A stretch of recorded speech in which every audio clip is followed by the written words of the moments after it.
આવ્યા છે પસવારી તમારા ગામડે તમારે છે માતાજી અને બાપુજીને તો એટલા માટે મેં આવ્યું તો અત્યારે ગોર બાપા અત્યારે બધી મેં તૈયારી કરીએ મમ્મી એની વૈશાલીની તૈયારી કરે ગોર બાપા ઓલા રૂમમાં છે તો હાલો આપણે એ રૂમમાં જઈએ મમ્મી જો રે બહાર ના વૈશાલી એનું લોટ ને બધું ચારે મમ્મી હે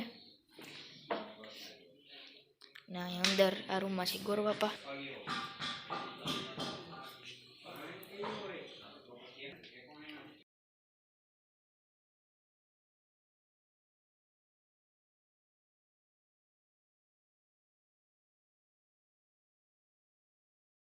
ત્યાં થોડીક વાર ટાઈમ લેપ્સ ઉતાર્યો ને હવે એની બધી તૈયારી જે હોય એ ઉતારે ને સાવાને ઊભું ઊભું ગાજર ખાઈ ને તો હવે એની બધી તૈયારી જે હોય તો એ બધી કરે તૈયારી ને અહીંયા બધા મમ્મીને એ બધી એની તૈયારી કરે ને અહીંયા બધે બહાર બેઠા તો હાલો તમે અહીંયા જો બધી ને ઘડીક આપણે અહીંયા આવશું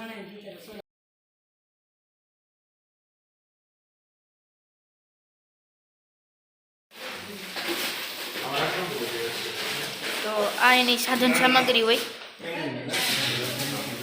તો હવે જોઈએ આપણે શું હોય એમાં લોટા ને જે ગોયણું ને કરવાનું એવું કંઈક હોય એવું તો મને કંઈ ખબર તો નથી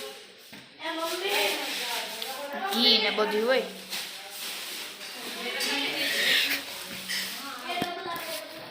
તો આમાં બધી પ્રક્રિયા હોય એની તો એ હવે કરે છે ને આ માતાજીનું મંદિર બનાવ્યું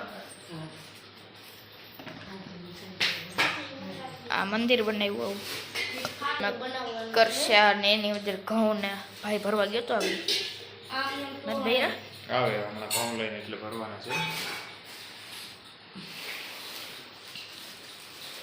આમાંથી નાનું તોરણ એટલે લગાડવાનું છે હજી પાંદડાનું તો બનાવે ના જો હવે નાનું તોરણ આ જે નાખ્યું એની ઉપર હજી કરશો ને આ બધી એવું બેહાડે એવું બધું કરે ને મમ્મી બનાવે તોરણ તો શું બનાવે મમ્મી તોરણ કેટલાક બનાવવાના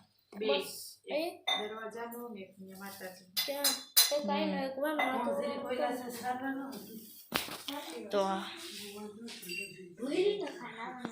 આ ઘઉં ને ઓલા કરશામાં નાખવાના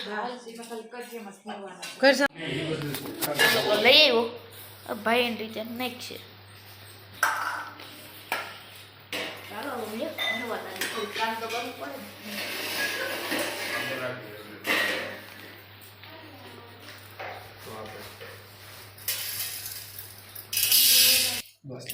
તો અહીંયા ભરવાના પેલું ભરાઈ ગયું ને એવા અંદર મંદિરમાં રાખી દીધા તો હવે કેમેરામેન અમારા અહીંયા હે હવે એ ઉતારે હરખું ઉતારી જવા કેમેરામેન હા મારે એકચ્યુઅલી કામ આવી ગયું છે એટલે બહાર જવાનું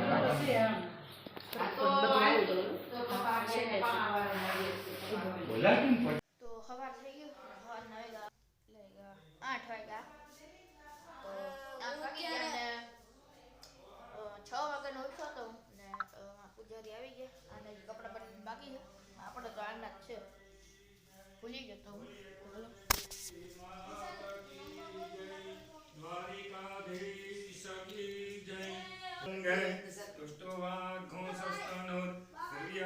શ્રીમન મહાગણાધિપતે નમઃ ગણપતિ દાદાને નમસ્કાર કરો આપણા ઈષ્ટદેવને નમસ્કાર કરો ઓમ કુલદેવતાભ્યો નમઃ કુળદેવી માતાજીને નમસ્કાર કરો ગામેન સ્તુતિ ભવંતો પ્રભવંતો અસ્તુ પુણ્યમ પુણ્યાહમ દીર્ઘમાયુરસ્તુ ઓમ મહા ગણપતિ બાપાનું મનની અંદર ધ્યાન રાખીએ અંદાસ્તવ કપિલો ગજકર્ણકઃ લંબોદરસ્ત વિકટો વિઘ્નનાહરસ્તસ્મૈ ગણાધિપતે નમઃ સર્વમંગલ માંગલ્યે શિવે સર્વાર્થ સાધિકે તદેવ લગ્નમ સુદિનમ તદેવ તારાબલમ સમસ્તની અંદર એકવાર મોમાં બોલી જાઓ આત્મનઃ શ્રુતિ સ્મૃતિ પુરાણોક્ત વેદોક્ત શાસ્ત્રોક્ત પુણ્યફલ પ્રાપ્ત્યર્થમ અખિલ કુટુંબાનામ આયુ આરોગ્ય ઐશ્વર્યાદિ અભિવૃદ્ધ્યર્થમ ધર્મ અર્થ કામ મોક્ષ ચતુર્વિધ પુરુષાર્થ સિદ્ધ્યર્થમ આદિદેવિકાદિ ભૌતિકાધ્યાત્મિકા ત્રિવિધતાપોપશમનાર્થમ. તો નિવેદ કોઈ દિવસ આપણે દર વખતે જમાડીએ માતાજીને કે હાથ લાંબો કરીને માતાજી જમે, કારણ કે એવું આપણે જોયું ને, કારણ કે એ આપણામાં શક્તિ નથી. ભાવ હોય ને ત્યાં ભગવાન હોય. હજારો લાખો પૂજા પર ધરી ગયો, બ્રાહ્મણ વિદ્વાન બોલાવે, ગમે એવા મારાથી વિશેષ હોય એને બોલાવો, આપણામાં ભાવ ન હોય તો એ ભગવાન સ્વીકારે નહીં. એટલે કોઈ પણ પૂજા કરો એમાં ભાવ પૂર્ણ હોય ને તો જ એ ભગવાન આપણી પૂજાની ક્રિયાનો સ્વીકાર થાય. હમણાં તમે એમ કહો, આ ઘણી વખત આપણા મનમાં એવો સંકેત થતો હોય, આ દીવો પ્રગટાયો, દીવો છે ને પરાધીન દેવ છે. દીવો જો મેં ઘી પૂર્યું, વાયસર મૂક્યો, ઘણી બધી કોશિશ કરી ને પછી દીવો પ્રગટાવ્યો, ન કરે ના એને કોઈ આ રજાઈ જરાક અધરથી આમ નીચે મૂકે ને પવન લાગી જાય તો કાં ફોટાને અડી જાય તો ફોટો પડી જાય, દીવો દેવ થઈ જાય, તો આપણા મનમાં શંકા ઉભી થાય. માતાજીને થાપણ કર્યું તું, દીવો બોલાઈ ગયા, અધૂરું રહ્યું. શંકાનો કોઈ સંબંધ. 13 સાક્ષીઓ ઋષિ મુનિઓ જ્યારે આ બધું કર્યું ને ત્યારે એને ખબર જ હતી કલિયુગનો માણસ આવું શંકાશીલ થશે ને બધું અલગ અલગ રસ્તા એ બતાવ્યો. જેમ પહેલા કેમ મૂર્તિ પૂજા હતી જ નહીં, કોઈ શ્રીફળ લેતા, કોઈ સોપારી લેતા ને એમાં ભગવાનની પૂજા કરતા. પછી જેમ થોડું થોડું યુગ બદલતો ગયો એમ ફરા આવ્યા, મૂર્તિ આવી, હવે પંચધાતુની મૂર્તિ આવી, ઘણું બધું વિશેષ થયું.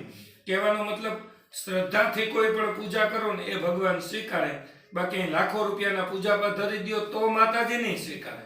તમારી શ્રદ્ધા અને વિશ્વાસ કેટલો છે એ જરૂરી છે. કોઈ પણ વસ્તુ દીવો ઓલાઈ જાય, આપણે પ્રયાસ કર્યો જ હોય, ફોટા એટલે જ રાખ્યા કે ભૂલથી પવન ન લાગે, કોઈ બારી ખોલી ન રાખે, પંખો ન કરે, એટલે જ ફોટો રાખ્યો. છતાં દીવો દેવ થઈ જાય તો ઓહો હું થયું, એ શંકા છે. બરાબર, આપણે પ્રયાસ કરતા કરતા કદાચ દીવો બુજાઈએ તો મનમાં શંકા કુશંકા ન કરવી. ઋષિ મુનિએ એક મંત્ર બતાવ્યો, 13 જગતમાં સાક્ષી છે. આપણે દાન કરીએ ને એટલે આમ જગતને બતાવીએ, દેખાડીએ કે મેં એટલું ગાયુંને દાન દીધું. હવે તો સોશિયલ મીડિયા આવી ગયા કાયમ કે ગાયને એટલું દાન દીધું. એ જરૂરી નથી. તે ગુપ્ત દાન કેટલું દીધું ને એ પાપ કર્યું હોય, હું આગળ કઈ રસ્તામાં પાપ કરીને આવ્યો તો હું થોડુંક બતાવું કે મેં આ ખરાબ કર્યું. હું કંઈક સારું કરીશ તો તમને બે વાતું કરીશ. કહેવાનો મતલબ ક્યાંય જગતની અંદર દેખાડા કરવાની જરૂર નથી. જો કંઈ ધર્મનું કાર્ય કરવું હોય, પુણ્યનું કાર્ય કરવું હોય તો જે તમે કરો છો ને ઉપર નોંધ હશે. આપણે એમ થાય દીવો એ કર્મના સાક્ષી. તમે માતાજીના મંદિરે જાઓ, પહેલા દીવો પ્રગટાવો, નિવેદ ધરો એટલે દીવો કરો. શું કામ? તમને તમારું એક પ્રત્યક્ષ છે. દીવો ન હોય તો બીજા સાક્ષી સૂર્ય છે. ભાઈ સાંજે કઈ પૂજા કરી તો સૂર્ય થોડાક હોય તો ચંદ્ર છે. પછી તો કે મધ્યાહન કાળ સમય છે એ સંધ્યા સમય કહેવાય, એ જગતના સાક્ષી છે. આ ભૂમિ સાક્ષી છે, વાયુ સાક્ષી છે. પછી છેલ્લે ધરતીના દેવ શાસ્ત્રમાં બતાવ્યા, એ બ્રાહ્મણ એ પણ એક કર્મના સાક્ષી છે. દીવો કદાચ બુજાઈ જાય, આ તો ટાઈમ છે એટલે બે વાતો કરી, નહીં તો એટલો ટાઈમ હોય નહીં. મારો કહેવાનો મતલબ દીવો કે કોઈ પણ વસ્તુ કંઈ બને તો મનમાં શંકાની ધારણ કરવી. મેં સ્થાપન કર્યું, આ માતાજીની ગોળણી જમાડું છે, એ મને પૂર્ણ વિશ્વાસ જ છે કે એ પૂર્ણ થઈ જ જશે. એટલો દ્રઢ વિશ્વાસ આપણે હોવો જોઈએ તો એ આપણું કાર્ય સિદ્ધ થાય ને આપણે આ કાર્યમાં સફળતા મળે. ક્યાં દેવની કેટલી પ્રદક્ષિણા કરવી? આપણે લગભગ કોઈ પણ મંદિરે જઈએ એટલે 4 પ્રદક્ષિણા કરી. આપણી ભાષામાં ઘણા તેમ કે આટા માર્યા, એને પ્રદક્ષિણા કહેવાય. પ્રદક્ષિણા એકદમ આ 108 કરે ને દોડીને કરવાની ન હોય, એકદમ ધીમી ગતિ, એક એક ડગલું. બોલો દોડીને જલ્દી પૂરી કરીએ 108 ન ભરાય તો કઈ નહીં, 4 જ ફરો પણ ધીમી. સગર્ભા સ્ત્રી હોય, 9 માસ બાળક એના પેટમાં હોય, કેટલી ગતિ હાલતી હોય, એટલી ધીમી ગતિએ પ્રદક્ષિણા કરવાની હોય. નિયમ આ છે, તમે કરતા હોય ચાલુ જ રાખજો ને કરવાનું જ છે.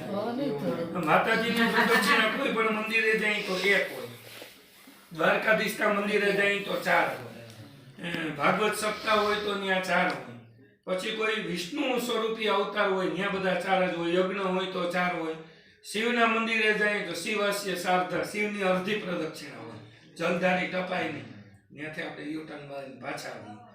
ગણપતિની 3 પ્રદક્ષિણા હોય, 1 માતાજીની, 3 ગણપતિની, દ્વારકાધીશની 4 ને શિવની અડધી. આ રીતે નિયમ છે. અત્યારે હું ને શ્રાવણ ઉપર આવી ગયા રૂમમાં. બધા નીચે હે તને રસોઈ ને પપ્પા ને બધા બેઠા ને એવું હે તો બધું પૂરું થઈ ગયું બસ હવે ગોયણીને જમાડી લઈએ પછી પૂરું પછી હજી કઈ હશે તો ખબર નહીં ઉતારશું સાંજે છે હજી તો બીજું તો અત્યારે તો કઈ નથી હવે અમે બે ઉપર આવી ગયા અમે રમીએ ને બાકી બધા નીચે રસોઈ કરે આગળ બાબુ ગયા ને ભાઈ ગોયણી કરવા ગયા ભાઈ ને બધે કાકા તો હવે આવે ત્યાં પાછો વિડીયો ઉતારશું ને તમને કેવો વિડીયો લાગ્યો એ જોજો જરૂરથી કહેજો